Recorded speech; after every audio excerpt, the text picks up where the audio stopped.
Tingnan nyo si Zubiri mga kababayan, ano? Ang bagoong na Pilipinas na senador mga kababayan. Nagwala mga kababayan sa Senado.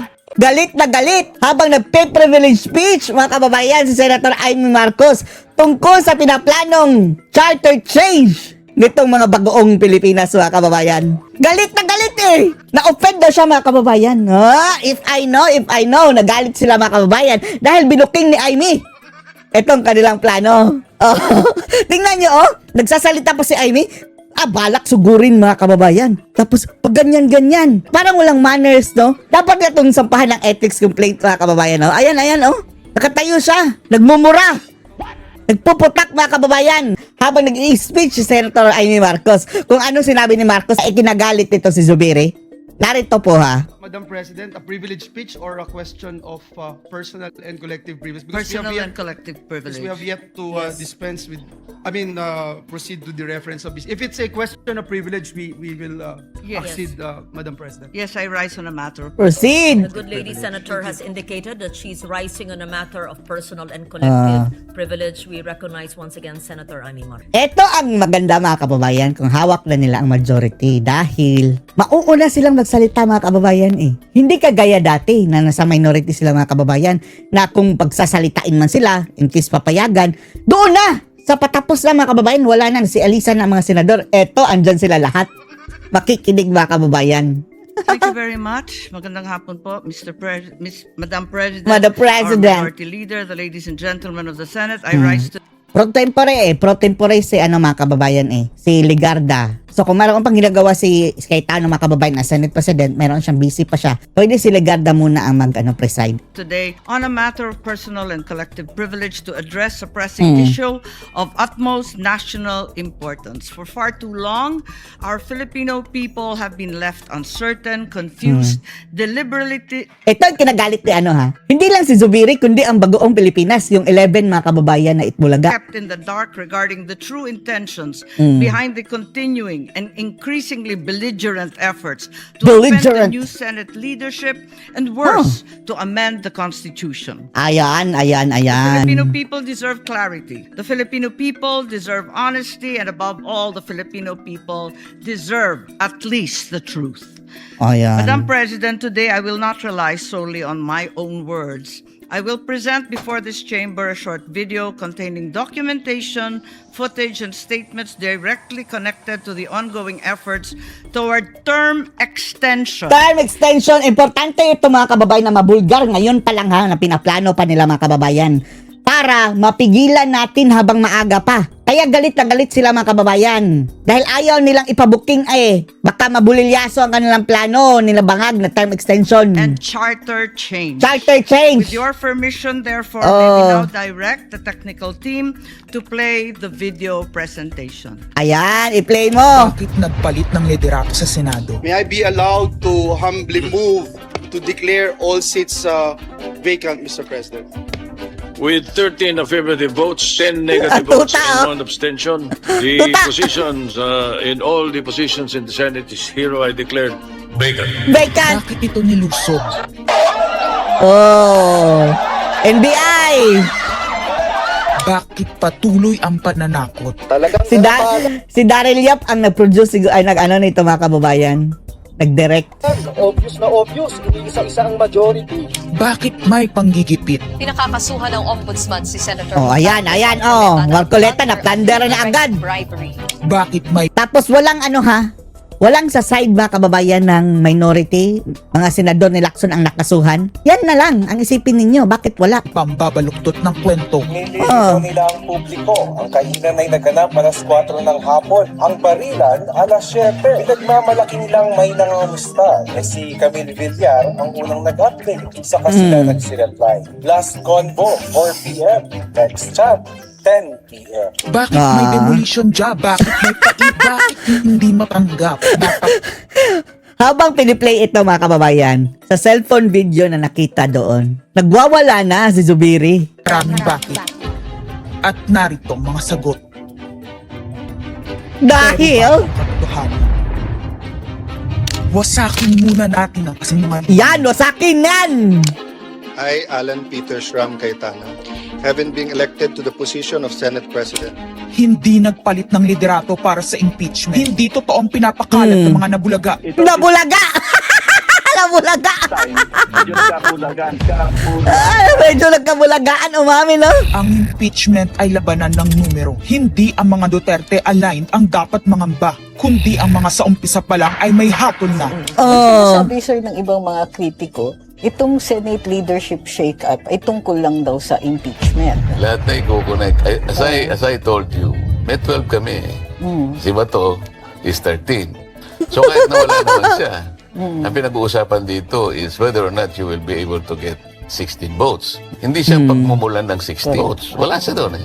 12 kami. Bakit kami magkuku? May 12 na kami kung ang pinag-uusapan lang natin eh, impeachment. Actually, 9 lang ang kailangan para ma-dismiss. Yes, ito Oh. kami. O, di ba? Pinapalabas sila na about to Sara? It's more than the Hindi. Mayroon pa pala silang pinaplano, mga kababayan. Yung charter required change. votes. But that's not the Na point. 12 lang o 13 votes ang kailangan. Pinipilit nilang i-connect doon. Kaya ako natatawa. Where is the connection there? Gusto pang Where ipainhibit is the ang mga tinatawag connection? nilang Duterte-aligned senators. Oh, Nananawagan nakakatawa, pa no? ng partial kuno at pagiging patas. Pero sa publiko, Galit na may mga galit. pahayag na hindi makakatakas. While VP Sara is in power, Ayan! Sikat na sikat si Virus! of a full-blown Duterte comeback I love it! is still a very real and present danger. Bakit ganito ang desperasyon? Desperasyon! Bakit hindi maikubli ang gigil? No. Bakit natataranta ang lahat? Mr. Speaker, I move to endorse to the Senate the resolution setting forth the articles of impeachment. Narito Ang pagsisiwalat! Ayan na! I love it! Noong April 22 sa Soler, Hala? nagkita si Tito Soto at House Speaker D para Ayan, pag-usapan ayan. kung ano ang papakialaman sa 1987 Constitution Pakialamera! Oh. habang nakaupo si Bongbong Marcos. Kasama ni House Speaker D ay si South Cotabato Congressman Ferdinand Hernandez. Ayan, isa din yan sa mga traidor sa Kasama ni Mindanao. Soto ay ang dating Senate Secretary na si Mark Mendoza. Konas ang gusto nilang mode ng charter change. Muling sinusulong sa Kamara ang charter change o pag-amyenda sa konstitusyon Ayan. sa pamamagitan ng Constitutional Convention. Umamin si Soto niyan, ha? Nag-meeting sila. So, totoong meeting. Something big brewing inside the government to claims a possible no election scenario. Ang pag-aamyenda ng konstitusyon sa pamamagitan ng Constituent Assembly. Constituent Para makuha ng Assembly. suporta sa Senado at sa Kongreso, ito dapat ang mga nilalaman. Oh, Dapat term extension. Oh, ang balakid ba, kababayan, ha, sa dyan sa CONAS or charter change, chacha, is eto na lang 13, mga kababayan. Kung mapatumba nila yung 13, lusot na ang chacha. Extended na ang ni Marcos, mga kababayan. Termino. extend ang termino ng mga senador at congressmen na mawawala na sa pwesto by 2028. Ang eleksyon sa bawat senador ay magiging by region. Nagdiskusyon sila kung 2 o 3 senador. Parang mga buaya na rin, mga congressman na rin, mga kababayan. Anong pinagkaiba na nila sa congressman? Kinumpute nila kung mayroong 18 regions, nasa 36 o 54 ang magiging senador. Diyos ko Lord, paano na rin congressman? Utang din ang usapang para hindi makaporma si Inday Sara sa 2028, gawing 50 years old old. ang edad nang pwedeng tumakbo. Oh, para 49 pa lang si Pero Sara. nagpanukala rin si Soto na pwedeng gawing 35 years old para kay Vico Soto. Ayun, mga tuta. Dahil ipagmamayabang niyang kayang talunin nito si Inday Sara. Kapal ng pagmumuka. Ano kayo dadagdag? Maganda, Vicky. Ibaba natin ang edad ng presidente to 35. Oh, ayan, with evidence na, ha? Ang bata ngayon eh. Magagaling eh. Ibigay na natin sa mga kabataan. Ay! Wag na. Puro matino pa, mailagay natin. Lumayas ka dyan, tuta. Senator Soto, this is to siguro allow your nephew, si Vico, na tumakbo. Ay, Roy, nasa pool. Maging qualify. Sabi ko na, mag-iisip sila ng ganun. Ang matao malinggero. Si Vico rin. Ay, nako. Ang impormasyon Grabe yung ito pagka-edit mula na talaga. mismo sa kasama sa meeting. Kasama din nila ay isang congressman, isang gobernador, isang retired military officer, isang dating may mataas na katungkulan, at 5 mula sa private at business sector. Kaya ba binaliwala ang panawagan ng taong bayan? Kaya ba binaliwala ang paalala ng Iglesia ni Cristo? Hindi po nagbabago ang bilin ng Iglesia ni Cristo, Nelson, na ang Iglesia ni Cristo po ay tutol sa impeachment. Kaya ba Tutol. nagtapangan ang mga umaastang bida sa ginagawa nilang Pagtapangan, no? Oh.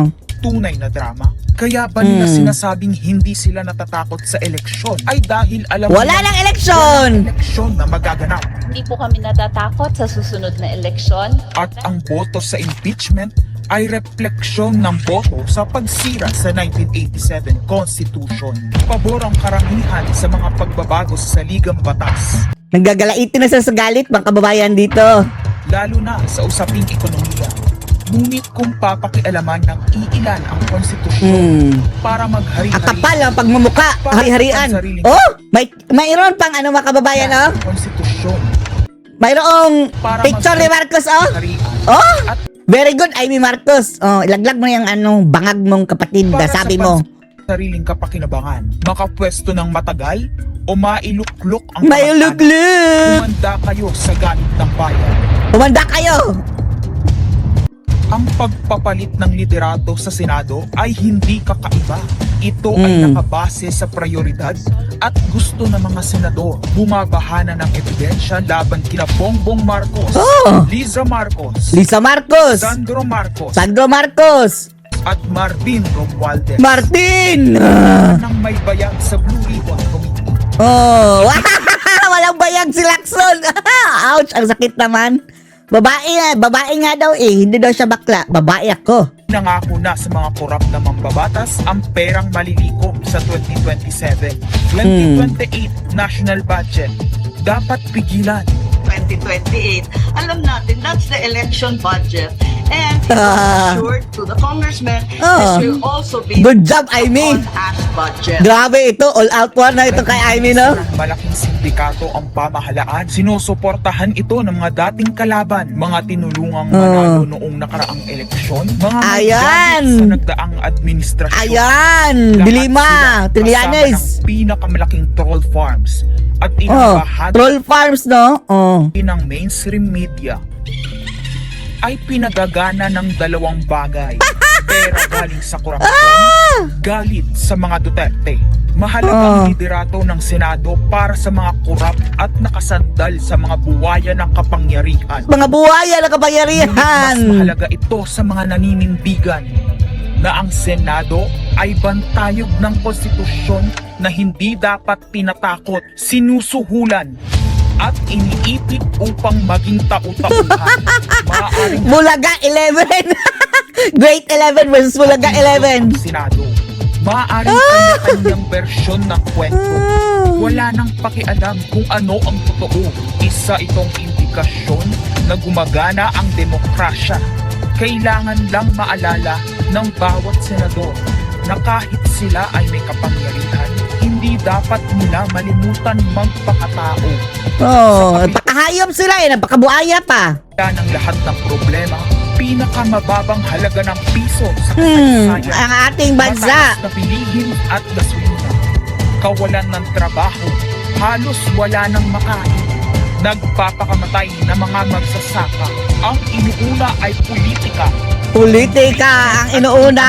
Propaganda para mabalik ang kontrol sa Senado ng mga nangako na maisakatuparan ang pagpapahaba ng panahon sa kapangyarihan. Aroy!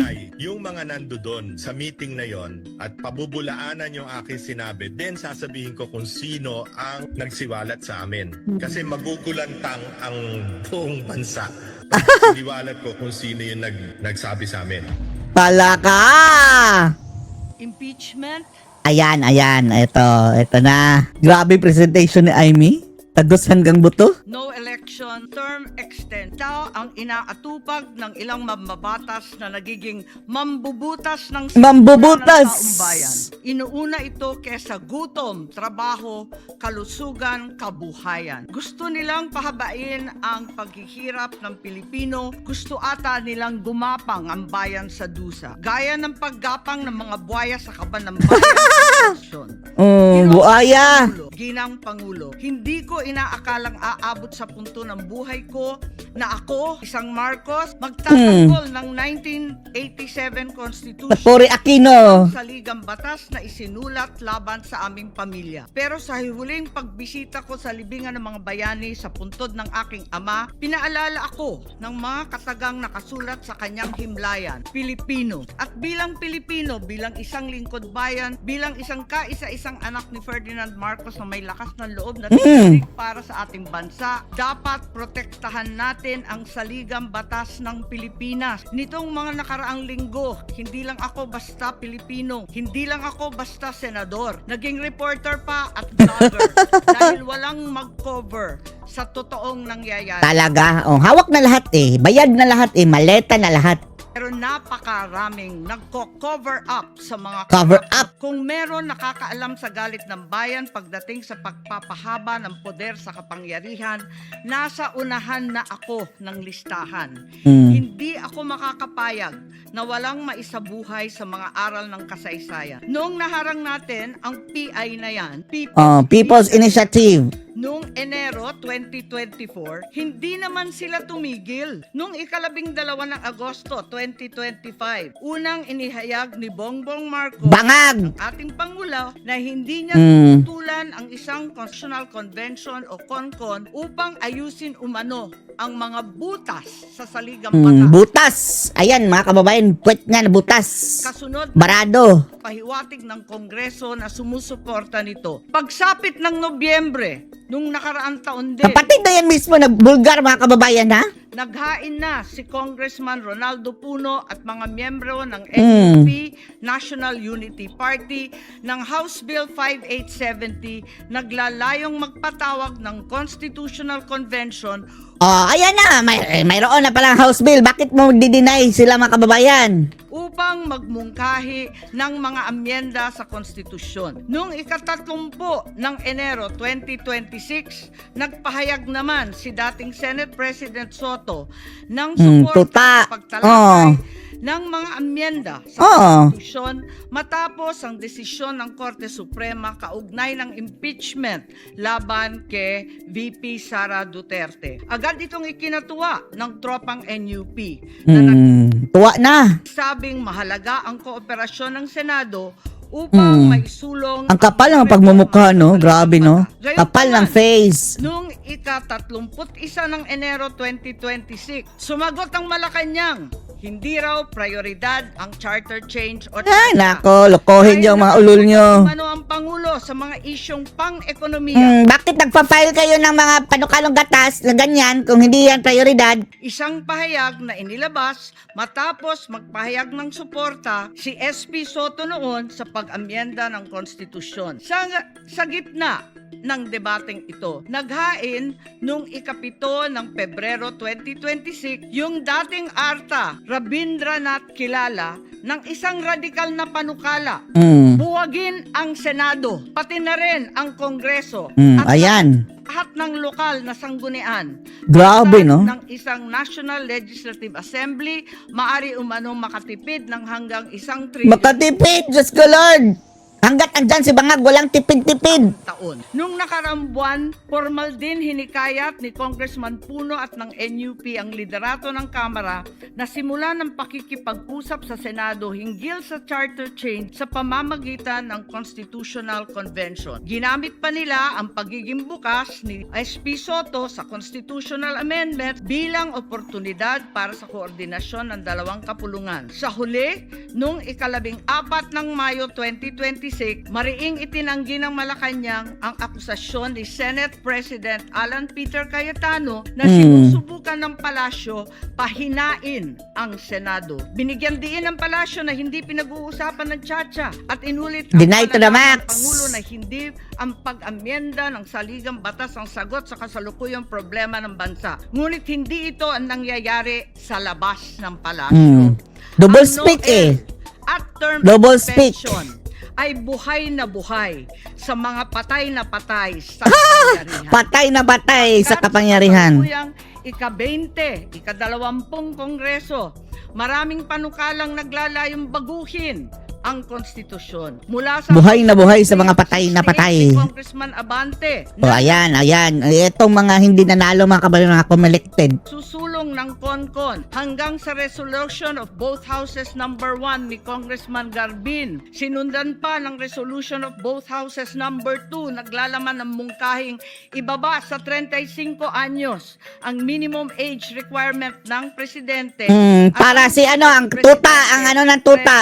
Ang edad. Bukod dito, Para makatakbo ang Congressman Richard pamangkin ng Gomez, tuta. naghain ng resolution Oh, number yan, 3 traidor din yan. Gomez na yan. Ang din ng Constitution. Oh. Meron pang resolution Bumangag din mga number maleta. 4, nagmumungkahi gawing 3 taon na lamang. Mm. 3 magkakasunod na termino ang panunungkulan ng mga senador. Nariyan ang House Resolution 460 ni na Congressman Oreta, Ang daming mga kababayan na ano, mga attempt mga kababayan. Congressman Remulla, Congressman Daza at iba pa, na bibigyan linaw daw ang kahulugan ng forthwith sa impeachment. At mula noong Abril, habang hinihikayat ng mga congressman na bumoto sa impeachment, malakas ang ugong ng Noel sa 2028. Noel.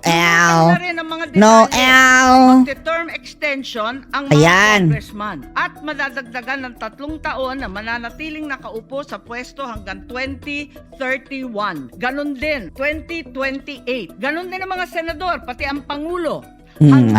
Problema dyan. Sige, kung no election kayo, bumaba muna si Bangag. Bumaba ang Bangag. Ano kaya siniswertingag? Hindi ka na bababa sa pwesto na term extension ka? No election pero mag-resign ka muna. Si Sara ang presidente. Ang 2031 na raw. Kung may election man sa 2028, sa lokal na lang. Kaya, Visayas o Mindanao ka man, suportado ng iglesia o hindi, walang problema dahil walang eleksyon. Walang Kaya, eleksyon. ang tanong ngayon, ayaw ba talaga ng palasyo sa Chacha?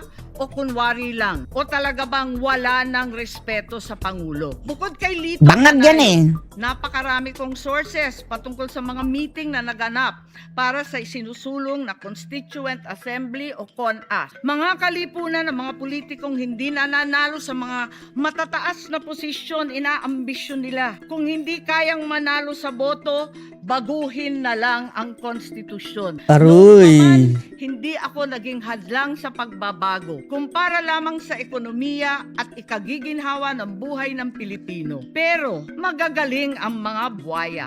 Buhaya! Tahimik na gumagapang upang malamon pati ang konsyon. Yak! Kung nagsisinungaling ang mga nagsumbong sa akin, kung sasabihin kasinungalingan ang sinabi ko ngayon at ang pinalabas, hinihikayat ko ang mga senador ngayon sa ating bulwagan. Ipangako natin sa taong bayan ipangako na ninyo. may eleksyon sa 2028 mula sa presidential Yan ha, presidential. hanggang sa lokal. At Madam President, Madam. masaya akong mapatunayan na mali ako.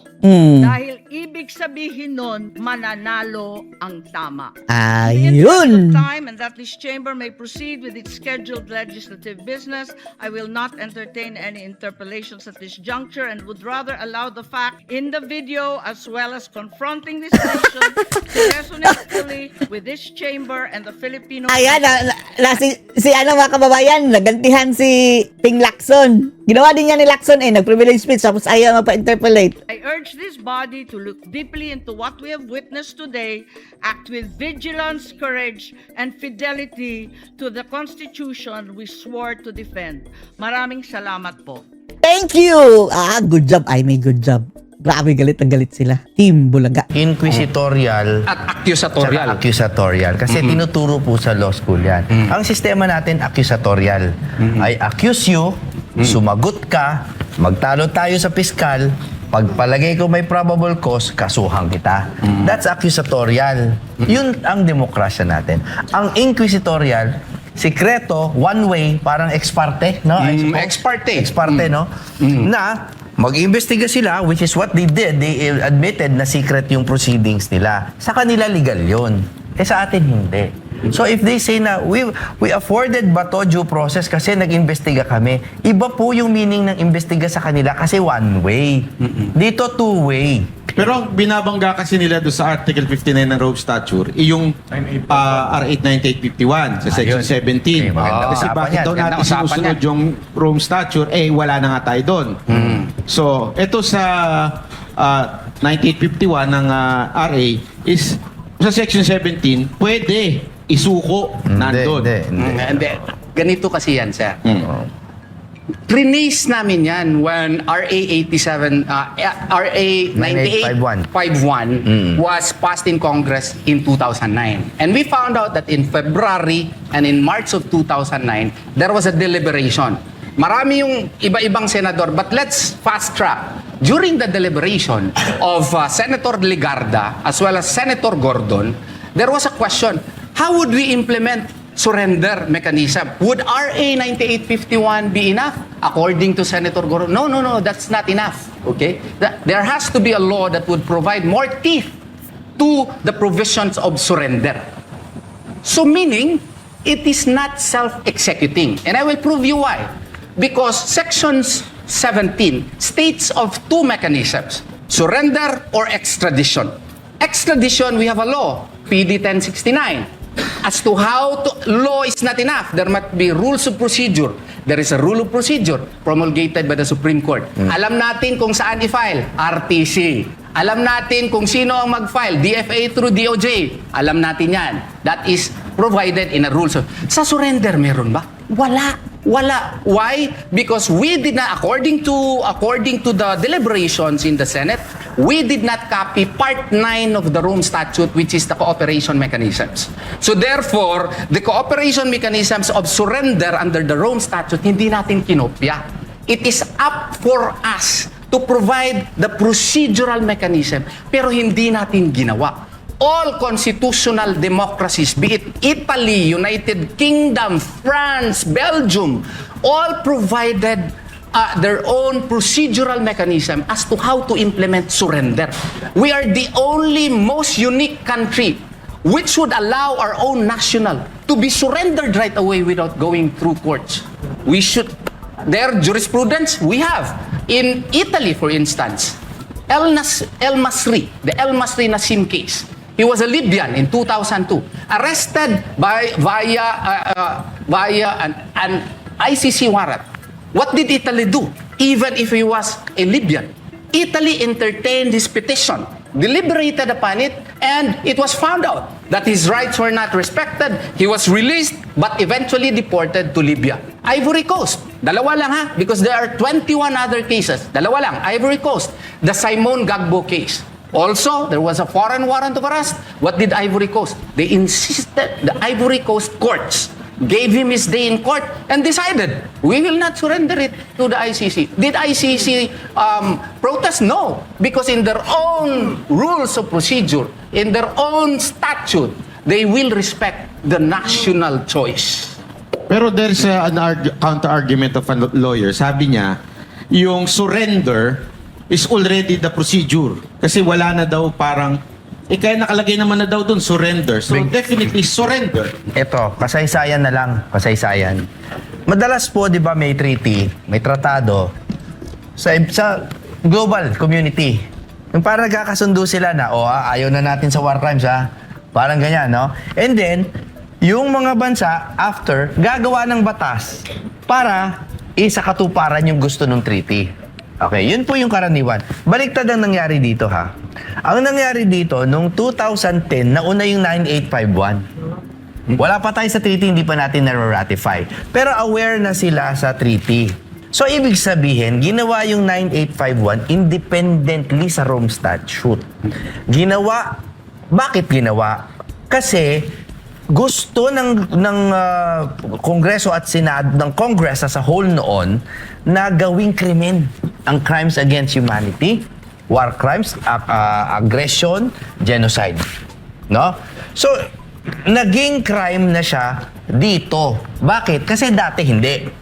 Ngayong krimen na siya dito siya lilitisin. Okay, yung sinasabi ni Atty. Torion, naglagay ba tayo doon ng surrender mechanism to the ICC?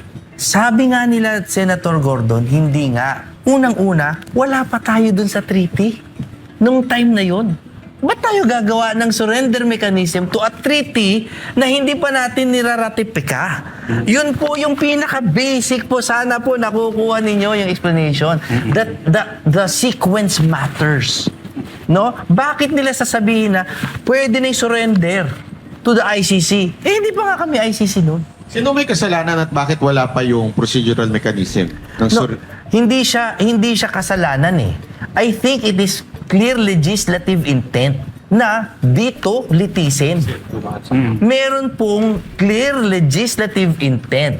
Sino ba ang may gusto ngayon na ibato si Bato sa ICC? Yung nagpapato. Hindi naman pero hindi naman yung legislature, at least that's not what their laws say.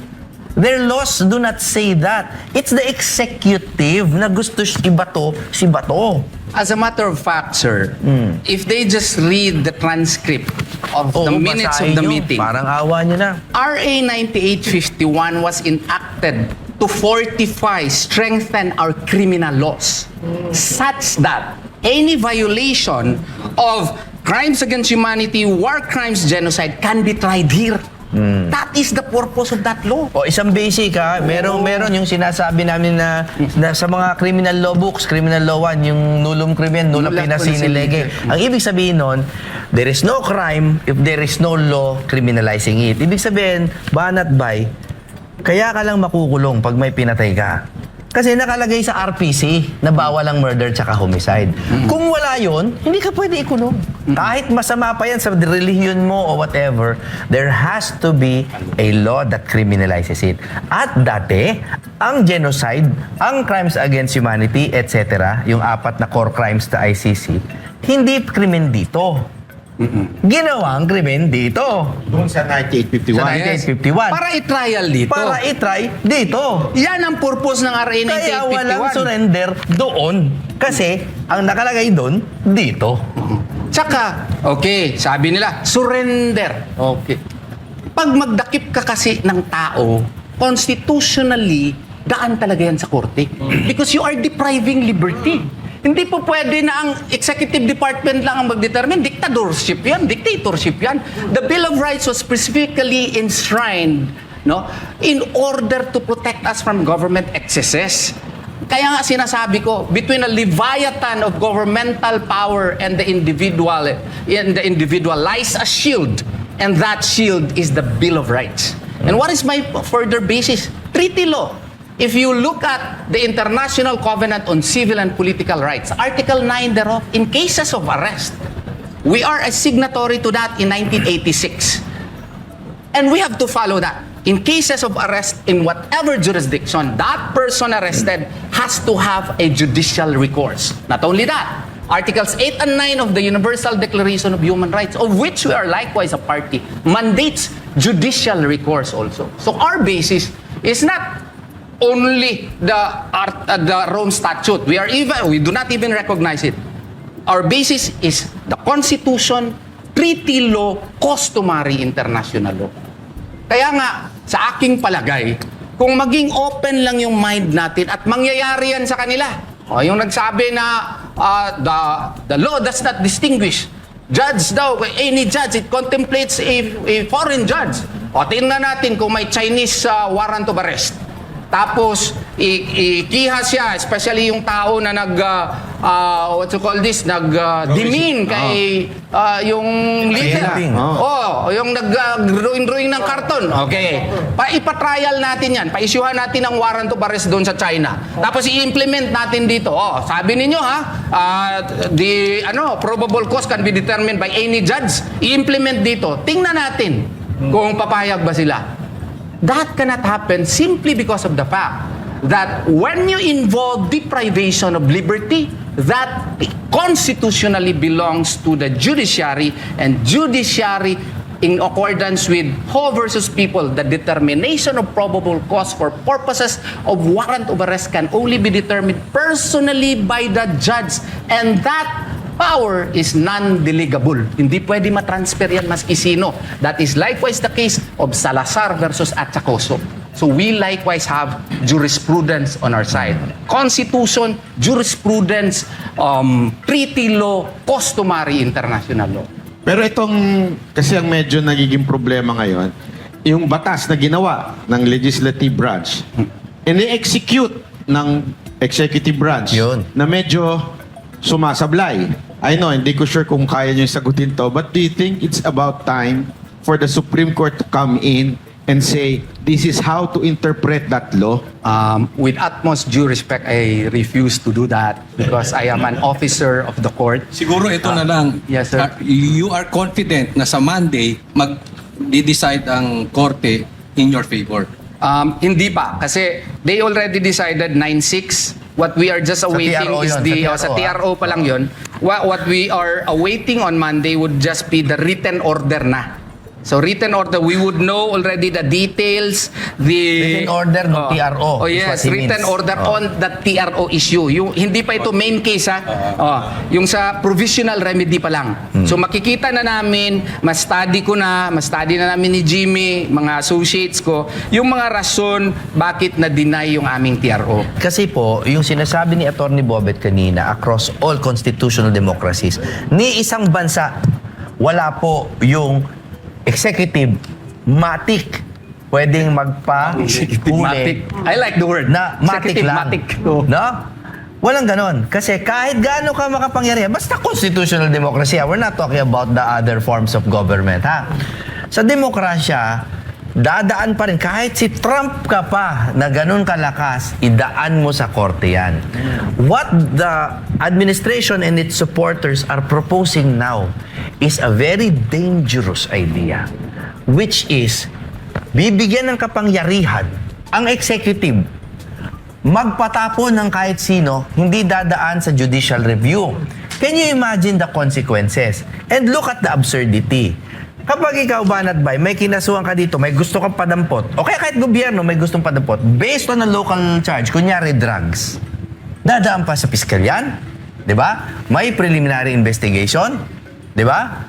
May sagutan, ifa-file sa korte, titingnan ng korte kung may second probable cause, kasi yung una sa piskal, kung may probable cause dito, under yan. Tama? Basta, mahabang proseso yan. Ang haba, di ba? Hindi ko nga ma-explain dahil masyadong maiksi ang oras natin.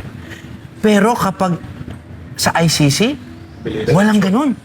Can you imagine the absurdity of that na di ko type yung mukha nito crimes against humanity ko kaya yung pagmumukha nito. Attorney, sabi kasi nung nag-interview sa yung Bastos, tawag dito, hindi daw kaya ng korte natin. Sabi ng DOJ, that's a kaya very pumasok daw tong yung ICC. Pero bakit pag si Bong Revilla kaya nila?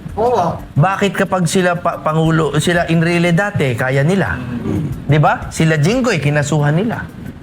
That's dangerous, ha? Yung hindi kaya daw? Oo, yes. It is a proclamation based on nothing. Ako rin, may na-answer na ako na, you are underestimating the intellectual capacities of Filipinos. Filipinos are known to be highly intelligent in whatever jurisdiction that they may be placed in. And as a matter of fact, when you place a Filipino abroad, they tend to shine. And their brightness is such that everyone can notice the same. So I don't think that we cannot do it. If we have the political will to do it, we can do it. It's only that our administration now has a different political will. And sad to say, maybe the political will is to extend its term and perhaps continue their reign in power. I may be mistaken, but that's how I feel. Pero